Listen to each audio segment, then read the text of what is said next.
પ્રકરણ 3 માં આપણે સ્વાધ્યાય 3.3 ની વાત કરીએ છીએ. એમાં પ્રશ્ન નંબર 3 નો સી કઈક આવો આપ્યો છે 4335 માટે બે ચાવી નો પહેલા ઉપયોગ ને પછી 6 ની ચાવી. પહેલા કઈ ચાવી? 2 ની ચાવી શું કહે છે કે આપેલ સંખ્યાનો એકમનો અંક જે બેકી સંખ્યા હોવી જોઈએ જે છે નહીં, એટલે અહીંયા આપેલ સંખ્યાનો એકમનો અંક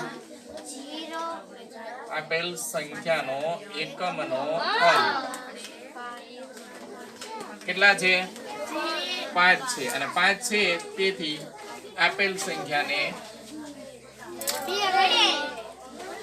2 વડે નિશેષ ન ભાગી શકાય. અહીંયાથી એને તો આપણે લખી શકીએ કે 6 વડે ન જ ભાગી શકાય.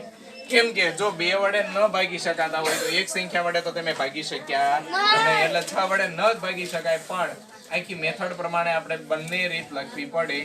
એટલે પેલું 2 ની ચાવી અને 3 ની ચાવી આપણે લખવી પડે. એટલે 3 ની ચાવી લખીએ કે આપેલ સંખ્યાનો સરવાળો 4 વત્તા 3 વત્તા 3 વત્તા 5 બરાબર કેટલા થાય? 4 ને 3 7, 7 ને 10 ને 5 15. અને આ જે 15 છે એને 3 વડે ભાગો તો ભાગી શકાય છે. કેટલા મળશે? 3 5 ને 15 થાય એટલે ભાગી શકાય. પણ પ્રોબ્લેમ એ છે કે 2 વડે ન ભાગી શક્યા.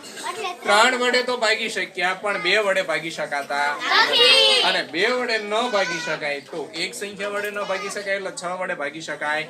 2 માંથી 1 માં ના, એટલે તો આને ના જ કેવું પડે.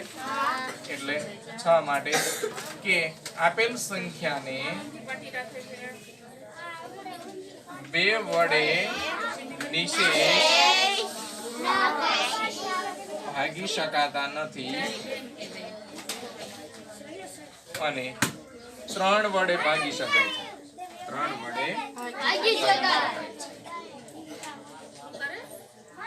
પણ 2 ની જે વિભાજ્યતાની ચાવી છે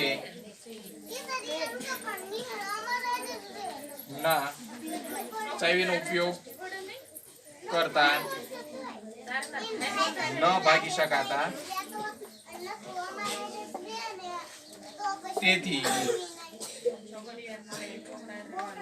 આપેલ સંખ્યાને 6 વડે નિશેષ ન ભાગી શકાય.